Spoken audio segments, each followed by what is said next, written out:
Dear students and dear friends, स्वागत है अपने चैनल पॉलिटिकल साइंस एसपीएम में। मैं विकास। प्यारे साथियों, आप लोगों की डिमांड थी कि जो एनसीईआरटी के पॉलिटिकल साइंस के क्वेश्चंस हैं उसको सॉल्व किया जाए। तो आज हम लोग क्लास 12 के जो इंपॉर्टेंट क्वेश्चंस हैं एनसीईआरटी की किताब की टेक्स्ट बुक उसको सॉल्व कर रहे हैं। इसमें हम लोग जो आपका आईआर है, इंटरनेशनल रिलेशन से संबंधित, इसमें इंपॉर्टेंट क्वेश्चंस को सॉल्व किया गया है। और बाकी किताबें जो मैं पढ़ा वो बाकी अन्य कंटेंट अवेलेबल है, तो लेकिन हमको नहीं लग रहा है कि एनसीईआरटी से आपको हूबहू क्वेश्चन मिल जाएंगे। लेकिन फिर भी कई लोगों की मनसा है, डाउट है और इनिशिएटिव कर रहे हैं, अच्छी बात है। लेकिन आपका कंसेप्ट जो है क्लियर है तो आप सॉल्व कर लेंगे। कुछ फैक्चुअल चीज़ें एनसीईआरटी की इसमें जो समाहित है बस फैक्चुअल है, ज़्यादा इसमें कंसेप्ट नहीं है। तो जल्दी जल्दी हम लोग इसको देख लेते हैं। और याद रखिए, ये जो आपका समय है बहुत ही क्रूशियल है। अगर इस समय को आपने अगर हैंडल कर लिया, प्रॉपरली मैनेज कर लिया, तो आपका मतलब कि सिलेक्शन तय है। क्योंकि इसी में आप हाइपर थिंकिंग करने लगते हैं या टेंशनाइज्ड हो जाते हैं, या और आपका कॉन्फिडेंस लो होने लगता है। ये सोचते हैं ये कर लें वो कर लें, ये पढ़, बिल्कुल नहीं। मैं बार बार कह रहा हूँ, जितना आपके पास कंटेंट है जो भी है पढ़िए और उसको 1 2 3 4 5 जितना ही बार रिवाइज हो सके उतनी बार रिवाइज करें। मैटर ये करता है कि आपने रिवाइज किया है, न कि आपने कितना पढ़ा है। तो ये आप इस बात को गौर कीजिए, ध्यान रखिए। और जितना पॉजिटिव रहेंगे, जितना अपने आप को रिलैक्स फील करेंगे, उतना ही आपके लिए लाभदायक होगा। क्योंकि एक और चीज़ जान लीजिए कि एनसीईआरटी के क्वेश्चन अगर आप बार बार उस पर कह रहे हैं, तो एनसीईआरटी के जो क्वेश्चन पिछली बार टीआरई 1 में तो कुछ 1 2 आए थे, लेकिन टीआरई 2 में बिल्कुल वैसा नहीं आया। लेकिन टॉपिक वही है, कंसेप्ट लेवल वही है, और जो डिफ़िकल्टी लेवल है वो बढ़ गई है। वो उसी टॉपिक को और ज़्यादा डिफ़िकल्ट आपसे पूछ दिया गया है। तो बेहतर है कि आप अपना कंसेप्ट क्लियर कीजिए। प्रैक्टिस सेट सॉल्व पेपर कहीं से मिले उसको सॉल्व कीजिए, या जो अन्य अदर स्टेट में एग्जाम हुए पीजीटी पॉलिटिकल साइंस के उसको भी सॉल्व कीजिए। उसी क्रम में हम लोग चंडीगढ़ पीजीटी का पेपर सॉल्व करेंगे, और कल या परसों हम लोग यूपी पीजीटी का और एक आरपीएससी का पेपर सॉल्व करेंगे, और एक डीएसएसबी का 4 पेपर सॉल्व करेंगे। तो आज हम लोग ज़्यादा इसको देख लेते हैं जल्दी जल्दी। आगे बढ़ने से पहले आपसे रिक्वेस्ट है कि प्लीज़ आप चैनल को सब्सक्राइब कीजिए, और प्लीज़ वीडियो को लाइक भी कीजिए, और कोई भी डाउट हो तो आप कमेंट कर सकते हैं, और अपने दोस्तों में अधिक से अधिक शेयर कीजिए। और अगर किसी को पेड पीडीएफ की आवश्यकता है या उसको ज़रूरत फील हो रही है तो कांटेक्ट कर सकते हैं। हम लोग पैसे नहीं करें कि आप लीजिए, बिल्कुल नहीं। जो भी मैं बार बार जो भी कंटेंट है आप उसको पढ़िए और सॉल्व करते रहिए। अगर किसी को भी फ़िलहाल ज़रूरत है तो 916113 और 36 पे कॉन्टैक्ट आप व्हाट्सअप कर सकते हैं पीडीएफ के लिए। और चूँकि याद रखिएगा ये पेड होगा और ज़्यादा इसकी कीमत नहीं है। इसमें जितने भी इम्पॉर्टेंट जो प्रैक्टिस सेट है या उस लेवल का है उसमें हम लोग इसको अवेलेबल कराते हैं। तो समय भी है, आप इसमें ज़्यादा डाइवर्ट होने की जरूरत नहीं, जो भी आपके पास है उसको सॉल्व कीजिए। चलिए छोड़िए सब बातें। पहला क्वेश्चन है, इसको हम लोग ये फैक्चुअल क्वेश्चन है, केवल हम लोग जल्दी जल्दी इसको सॉल्व करेंगे। लगभग इसमें 100 MCQs हैं, जल्दी जल्दी सॉल्व करेंगे, ज़्यादा डिस्क्रिप्टिव नहीं है। बस मैं ये जो चीज़ें हैं आपके रिकॉल करने के लिए हम लोग इसको देख रहे हैं, ताकि जो आपने पढ़ा है उसको रिकॉल हो जाए या मेमोराइज हो जाए, एक बार आपको उसको रिवाइज कर लें, बस और कुछ नहीं। क्वेश्चन नंबर 1 है, शीत युद्ध की शुरुआत कब से माना जाता है? तो याद रखिए, शीत युद्ध की शुरुआत ही 1945 के बाद से माना जाता है। क्वेश्चन नंबर 2 है, कौन से 2 गुटों के बीच शीत युद्ध चला? तो याद रखिएगा, शीत युद्ध सोवियत संघ और अमेरिका के बीच चला। ये साम्यवाद बनाम पूंजीवाद, लोकतंत्र बनाम समाजवाद, या उत्तरी ध्रुव बनाम दक्षिण ध्रुव, और ये सोवियत बनाम अमेरिका के बीच, ये तमाम ऐसी उपमाएं दी जाती हैं।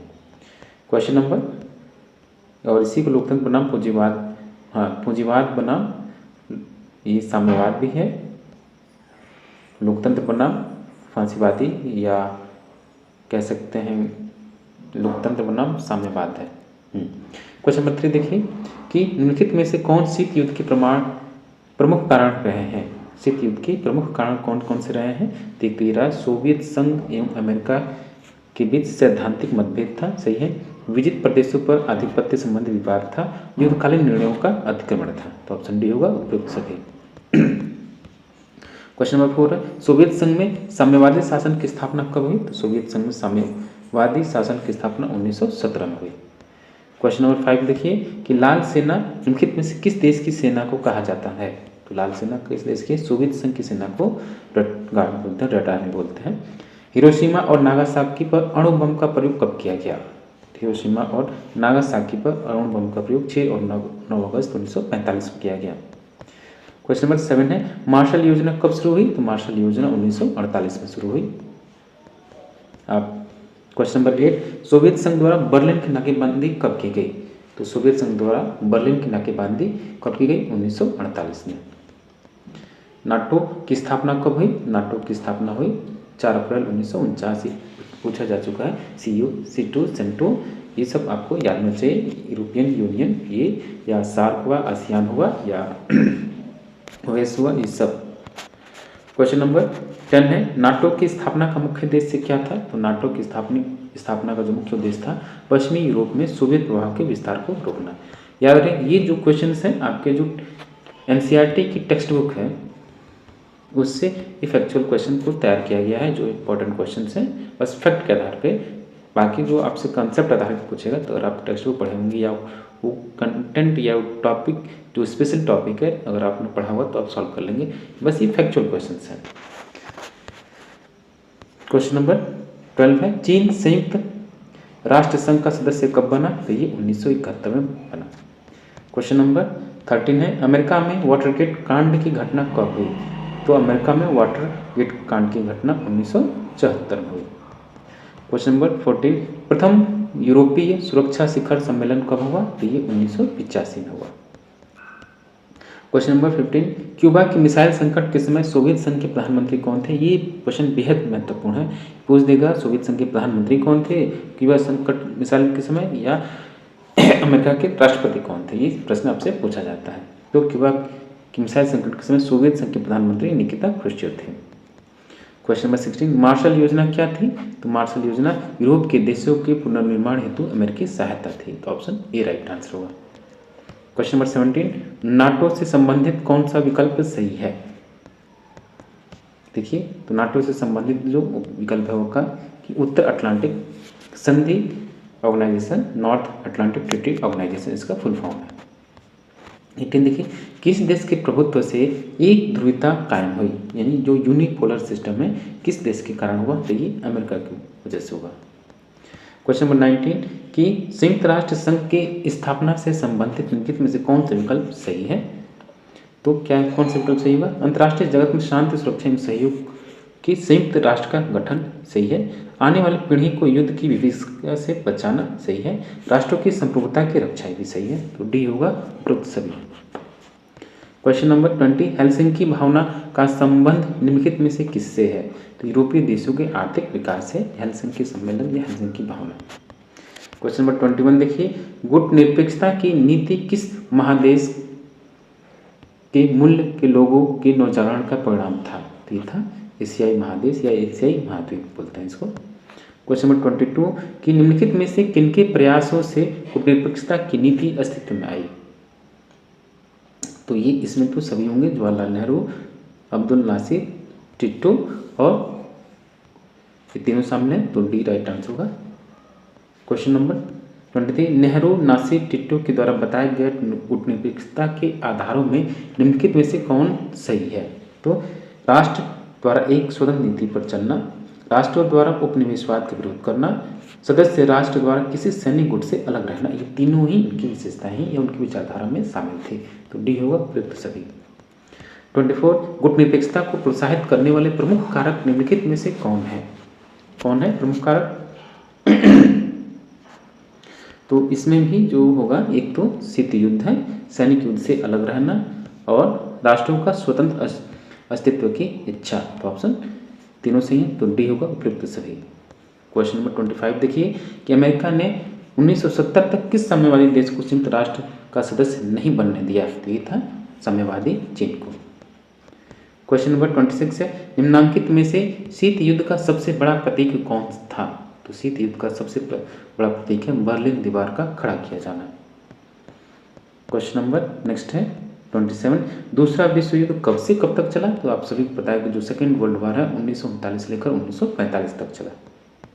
क्वेश्चन नंबर 28 क्यूबा मिसाइल संकट के समय राष्ट्रपति अमेरिका के राष्ट्रपति कौन थे? अभी मैं कहीं रहा था, देखिए प्रश्न आ गया। और उसके साम्यवादी जो रूस है उसके प्रधानमंत्री कौन थे? तो और यहाँ के राष्ट्रपति कौन थे आपको याद होना चाहिए। तो क्यूबा मिसाइल संकट के समय जो अमेरिकी राष्ट्रपति हुए वो जॉन एफ कैनेडी साहब हुए। ताशकंद समझौता कब हुआ? तो ताशकंद समझौता 1966 में हुआ। क्वेश्चन नंबर 30, ताशकंद समझौता किन दो देशों के बीच हुआ था? ये भारत और पाकिस्तान के बीच हुआ। क्वेश्चन नंबर 31, कि निम्नलिखित में से कौन बाल्टिक गणराज्य थे? बाल्टिक गणराज्य लिथुआनिया, एस्टोनिया, लताविया तीनों थे। तो ऑप्शन डी होगा इनमें से सभी। क्वेश्चन नंबर 32, बोल्शेविक क्रांति कब हुआ? बोल्शेविक क्रांति 1917 में हुई। रूस में जारशाही शासन का अंत कब हुआ? 1917 में हुआ बोल्शेविक क्रांति के परिणाम स्वरूप।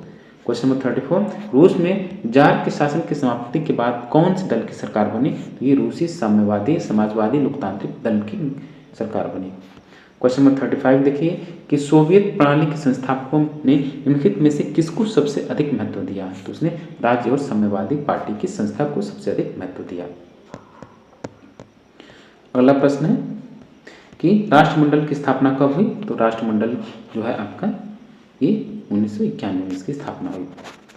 क्वेश्चन नंबर 37, राष्ट्रमंडल की प्रमुख विशेषताएं क्या हैं? कि सभी गणराज्य की स्थिति एक समान है, परमाणु शस्त्रों पर संयुक्त नियंत्रण, सभी राष्ट्र स्वतंत्र रूप से विदेशों से संबंध रख सकते हैं। तो डी होगा उपयुक्त सभी। अगला प्रश्न देखिए, किसने सोवियत संघ में सुधारों की शुरुआत की? सोवियत संघ में सुधारों की शुरुआत करने वाले आपके मिखाइल गोर्बाचेव हुए। क्वेश्चन नंबर 39 है, गुटनिरपेक्ष आंदोलन की स्थापना के समय इनके सदस्यों की संख्या कितनी थी? जब गुटनिरपेक्ष आंदोलन की स्थापना हुई तो इसकी कुल सदस्य संख्या 25 थी। क्वेश्चन नंबर 40, नवीन अंतर्राष्ट्रीय आर्थिक व्यवस्था की अवधारणा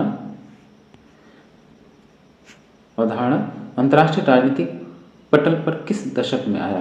तो नवीन यानी जो नियो है ये जो कब आया? तो ये 1970 के दशक में आया। क्वेश्चन नंबर 41, ब्रेजनेव किस देश के राष्ट्रपति थे? तो ब्रेजनेव सोवियत संघ के राष्ट्रपति थे। क्वेश्चन नंबर 42, वार्सा संधि किस देश का सैनिक गुट था? तो ये सोवियत संघ का सैनिक गुट था और अमेरिका का क्या था? नाटो। इसी के परिणाम स्वरूप वार्सा का निर्माण हुआ। क्वेश्चन नंबर 43, क्यूबा संकट किस वर्ष उत्पन्न हुआ? ये वर्ष आपको कभी भूलना नहीं, बार बार प्रश्न पूछा जाता है। क्यूबा संकट 1962 में हुआ। क्वेश्चन नंबर 44, सोवियत संघ का विघटन कब हुआ? सोवियत संघ का विघटन 1991 में हुआ। क्वेश्चन नंबर 45, सोवियत संघ की स्थापना किस क्रांति के फलस्वरूप हुई थी? तो बोल्शेविक क्रांति के फलस्वरूप हुई।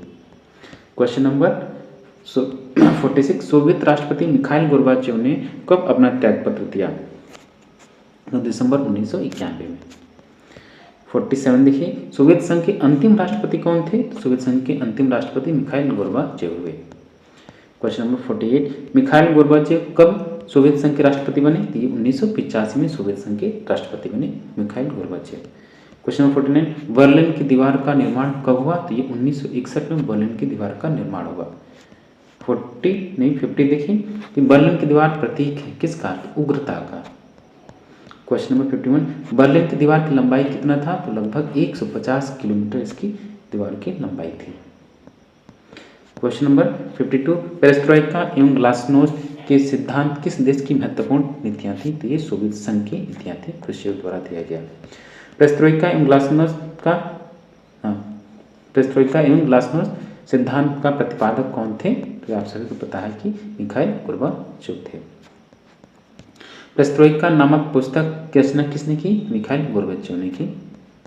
क्वेश्चन नंबर 55, केजीबी क्या थी? तो केजीबी साम्यवादी गुप्तचर संगठन थी। 56, राष्ट्रमंडल की स्थापना में मुख्य भूमिका किसने निभाई? ये बोरिस येल्त्सिन ने निभाई। क्वेश्चन नंबर 57, विश्व राजनीति में दूसरी दुनिया सेकेंड वर्ल्ड के अंतर्गत कौन से देश आते हैं? दूसरी दुनिया के देश कौन से आते हैं? सोवियत संघ के देश दूसरी दुनिया सेकेंड वर्ल्ड के अंतर्गत आते हैं। अगला प्रश्न, शॉक थेरेपी क्या है? तो शॉक थेरेपी जो है आपकी क्या है बताइए? शॉक थेरेपी आर्थिक व्यवस्था का एक विशेष मॉडल था। पहले तो आप पैसा दीजिए, फिर उसके बदले उनके वहाँ के संसाधनों का शोषण कीजिए। जो बड़े बड़े देश हुए, खासकर अमेरिका के द्वारा या सोवियत संघ के द्वारा या जितने भी क्या मतलब कि विकसित राष्ट्र थे, वो विकासशील राष्ट्रों को शॉक थेरेपी के माध्यम से अपने वश में करते थे या उनके वहाँ के नीतियों को प्रभावित करते थे। 59 देखिए कि शॉक थेरेपी की शुरुआत कब से हुई? तो 1990 के दशक से हुई। क्वेश्चन नंबर 60, इराक द्वारा कुवैत पर आक्रमण कर अपने कब्जे में कर लेने की घटना कब हुई? ये घटना हुई 1990 में।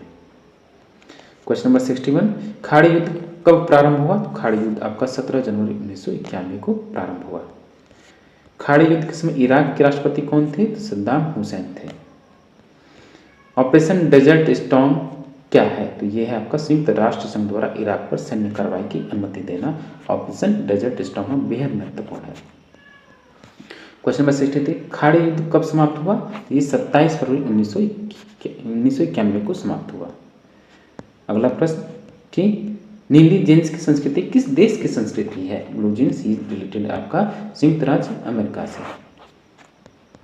क्वेश्चन नंबर 65 है कि 1991 में सोवियत संघ के विघटन के बाद अंतर्राष्ट्रीय पटल पर निम्नलिखित में किस तरह की स्थिति उत्पन्न हुई? तो एक ध्रुवीय विश्व व्यवस्था की शुरुआत हुई, अमेरिका की वर्चस्व में वृद्धि हुई, शक्ति संतुलन का खतरा उत्पन्न हुआ। ये तीनों सही है, तो डी होगा प्रयुक्त सभी सही।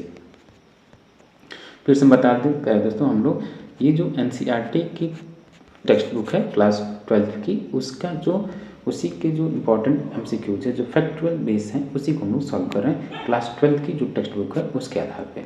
इसमें खासकर जो इंटरनेशनल पॉलिटिक्स है, इंटरनेशनल रिलेशंस, उसके महत्वपूर्ण प्रश्नों को इसमें शामिल किया गया है। वैसे पहले हम लोग ऑलरेडी एक वीडियो अपलोड कर चुके हैं जिसमें आईआर अंतर्राष्ट्रीय संबंध का जो मैराथन है उसमें भी तमाम चीज़ें हैं, आप उसको देखते रहिए। नेक्स्ट क्वेश्चन है क्वेश्चन नंबर 66 कि सोवियत संघ के युवा नीली जींस किसका प्रतीक मानते थे? ये आज़ादी का। नेक्स्ट क्वेश्चन है क्वेश्चन नंबर 67 कि भारत परमाणु अप्रसार संधि पर हस्ताक्षर क्यों नहीं करता? क्योंकि वो मानता है क्योंकि जो परमाणु अप्रसार संधि वो भेदभावपूर्ण है, वो इसको भेदभावपूर्ण मानता है, इसलिए वो इस पर हस्ताक्षर नहीं करता है। तो बी राइट आंसर होगा। क्वेश्चन नंबर 68 किस देश ने नाटो में अमेरिकी नेतृत्व का विरोध किया? तो नाटो में अमेरिकी नेतृत्व का विरोध करने वाला फ्रांस था। अगला प्रश्न है 69 अंतर्राष्ट्रीय पहल पर अमेरिकी वर्चस्व कब से माना जाता है? तो ये 1991 से माना जाता है जब सोवियत संघ का विघटन हुआ। 70 भारत को कब परमाणु शक्ति संपन्न देश की श्रेणी में शामिल किया गया? 2008 में जब 1-2-3 ट्रीटी हुई। क्वेश्चन नंबर 71 कि अमेरिका ने आंशिक परमाणु परीक्षण संधि पार्शियल टेस्ट बैंडिटी यानी पीटीबीटी पर कब हस्ताक्षर किया? बताइए।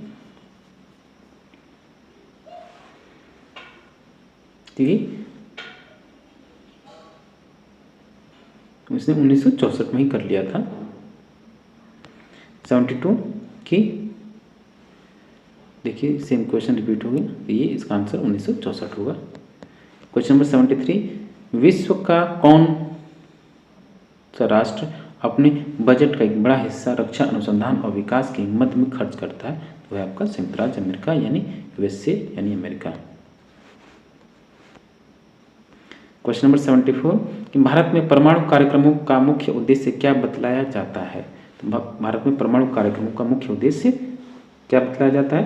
तो अपनी ऊर्जा आवश्यकताओं को पूरा करना या पूर्ति के लिए, डी होगा। 75 अमेरिकी राज्यों का संगठन ओएस किस संधि से व्यवहारिक रूप में अस्तित्व में आया? तो ये थी रियो की संधि के माध्यम से। 76 यूरोपीय आर्थिक सहयोग संगठन की स्थापना कब हुई? तो ये 1948 में हुई। नेक्स्ट है यूरोपीय परिषद की उत्पत्ति कब हुई? तो यूरोपीय परिषद की उत्पत्ति 1949 में हुई। 78 यूरोपीय संघ यानी यूरोपियन यूनियन की स्थापना कब हुई? तो ये 1992 में हुई। क्वेश्चन नंबर 79 यूरोपीय संघ की मुद्रा का क्या नाम है? तो उसका मुद्रा का नाम यूरो है। क्वेश्चन नंबर 80 मार्शल योजना कब तैयार किया गया? तो ये 1947 में तैयार किया गया। 81 मुक्त द्वार यानी ओपन डोर की नीति या पॉलिसी किस देश की अर्थव्यवस्था में वृद्धि हुई? ये था चीन। क्वेश्चन नंबर 82 हिंदी चीनी भाई भाई का नारा कब लगा? तो ये 1954 और 55 के समय जब पंचशील सिद्धांत लागू किया गया। 83 दक्षिण पूर्व एशियाई राष्ट्रों का संगठन यानी association of south east Asian nation, यानी इसी को आप क्या बोलते हैं? आसियान बोलते हैं। तो क्या संक्षिप्त नाम आसियान का है ये। 84 की सेटू की स्थापना कब हुई? तो सेटू की स्थापना 1954 में हुई। 85 देखिए आसियान की स्थापना कब हुई थी? आसियान की स्थापना 1967 में हुई। 86 इनमें से कौन आसियान के संस्थापक सदस्य नहीं है? तो याद रखिएगा संस्थापक सदस्य भारत नहीं है, बाकी तीनों हैं। क्वेश्चन नंबर 87 आसियान की स्थापना के मुख्य उद्देश्य कौन है? तो इसका मुख्य उद्देश्य कि सदस्य राष्ट्रों के बीच विकास एवं क्षेत्रीय शांति को बढ़ावा देना। 88 1949 के पूर्व किस एशियाई देश को एशिया को रोगी कहकर पुकारा जाता था? देखिए बहुत बड़ी बात है, ये आपको याद रखना चाहिए। तो 1949 के पूर्व जो एशिया का रोगी था वो चीन था, और अब वर्तमान में देख लीजिए। 89 यूरो निम्नलिखित में से किसकी मुद्रा है? याद रखिएगा ये यूरोपियन यूनियन की मुद्रा है यूरो। 90 राष्ट्र संघ की स्थापना की गई। तो राष्ट्र संघ, याद रखिए राष्ट्र संघ पूछ रहा है, लीग ऑफ नेशन की स्थापना 10 जनवरी 1920 को हुई। 91 राष्ट्र संघ की स्थापना का मूल उद्देश्य क्या था? तो उसकी मूल उद्देश्य था युद्धों का निवारण, शांति की स्थापना, मानवाधिकार अधिकारों की रक्षा। तो डी होगा उपयुक्त सभी सही आंसर हुआ। 92 सोवियत संघ को राष्ट्र संघ से कब निकाला गया? सोवियत संघ को राष्ट्र संघ से 1939 में निकाला गया। 93 संयुक्त राष्ट्र के चार्टर को सर्वसम्मति से कब स्वीकार किया गया?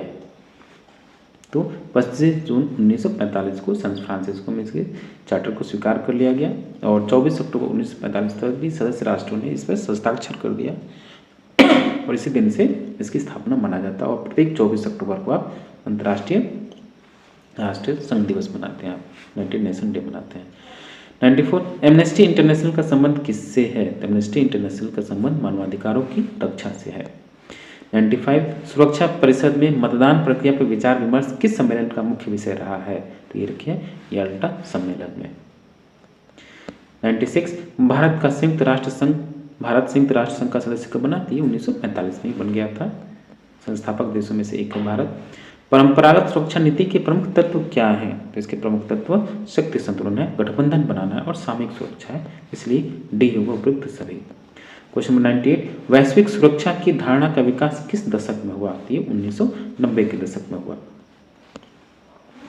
पहले दोस्तों फिर से हम आपसे बता दें कि हम लोग बीपीएससी के द्वारा जो TRE 3 है उसी के लिए पॉलिटिकल साइंस के लिए तैयारी कर रहे हैं, और उसी क्रम में जो NCERT है, NCERT बुक जो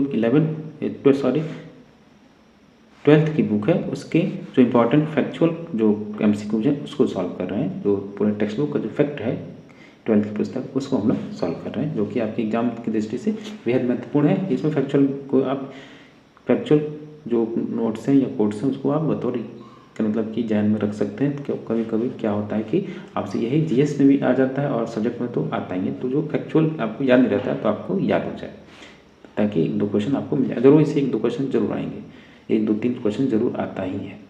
और कई लोग डिमांड भी कर रहे थे कि NCERT को MCQs को सॉल्व किया जाए। याद रखिए कि NCERT के MCQ सॉल्व करने से कोई फ़ायदा नहीं है। फ़ायदा मैं ये नहीं कह रहा हूँ, ऐसा नहीं है, लेकिन जब आप ये प्रीवियस ईयर क्वेश्चन पेपर देखेंगे BPSC का, उसमें NCERT की टेक्स्ट बुक से बहुत कम मिल रहे हैं, लेकिन सिलेबस वही है और टॉपिक भी वही है, चैप्टर्स में, लेकिन उसका डिफिकल्टी लेवल बहुत हाई है। इसलिए आप अपना कंसेप्ट क्लियर कीजिए। कोई कहता है कि केवल NCERT से आएगा, तो इस भ्रम में मत रहिएगा आप, नहीं तो सबको BPSC को भी पता है कि लोग NCERT पढ़ते हैं, NCERT रट लिए हैं, ये भी याद रखिएगा। इस बात को भी समझना है कि जो एग्ज़ाम कराने वाली संस्था आपसे कई गुना होशियार है, इस फैक्ट को आप नहीं समझते हैं। तो जिस संस्था में आप एग्ज़ाम देने जा रहे हैं पहले उसको समझिए, उसकी जो प्रीवियस ईयर क्वेश्चन पेपर उसको समझिए, फिर उसकी जो क्वेश्चन जो सेट कर रहा है उसकी मेंटेलिटी को समझिए, कितनी गहराई तक जाके आपसे प्रश्न पूछ रहा है, उसी गहराई तक जाके आपको तैयारी करनी है। और पेड PDF के लिए हम बताते हैं कि अगर पेड PDF चाहिए तो आप इस मोबाइल नंबर पे व्हाट्सअप कर सकते हैं, ठीक है, बहुत सस्ता है, ज़्यादा महंगा नहीं है। चलिए देखते हैं क्वेश्चन नंबर 99 मानव अधिकार मुख्यतः व्यक्ति के किस तरह के अधिकारों की रक्षा करता है? तो ये है व्यक्ति की गरिमा एवं उसके प्रतिभा विकास का अधिकार।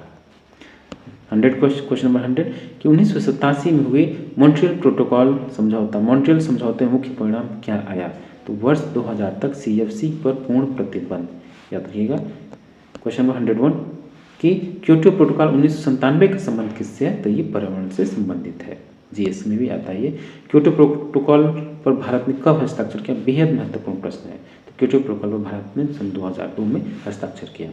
तो ये था आपका BPSC PGT पॉलिटिकल साइंस के लिए जो 12th की एनसीईआरटी की पुस्तक है, उससे फैक्चुअल क्वेश्चंस एमसीक्यू जिसको हमने सॉल्व किया, आप इसको अच्छे से एक बार फटाफट रिवाइज कर लीजिए।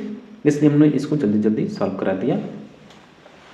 मैं फिर से कहूँगा, जितना आप पॉजिटिव रहेंगे, जितना एकदम मेंटली प्रिपेयर्ड रहेंगे, उतना ही आपके लाभदायक है। नेगेटिविटी मन में नहीं लाना है। याद रखिए आपकी प्रबल संभावना है, क्योंकि एस्टेट अब ज़्यादा लोग क्वालिफाई नहीं बचे हैं, और इसमें अगर आपका नहीं हो तो फिर TRE 4 में बहुत मुश्किल हो जाएगी, क्योंकि एस्टेट देख लो नए कंपटीटर्स आ जाएंगे। तो इसमें थोड़ा सा मेहनत कीजिए, थोड़ी सी अपनी क्या मतलब कि जो आरामदायक ज़िंदगी है 4-5 दिन की, उसको त्याग दीजिए। सोशल मीडिया से दूर रहिए, दोस्तों रिश्तेदारी नातेदारी से दूर रहिए। बस एक सिलेक्शन आप ले लीजिए, उसके बाद सब सही हो जाएगा। Thank you for watching. मिलते हैं आपसे नेक्स्ट वीडियो में। Stay with us.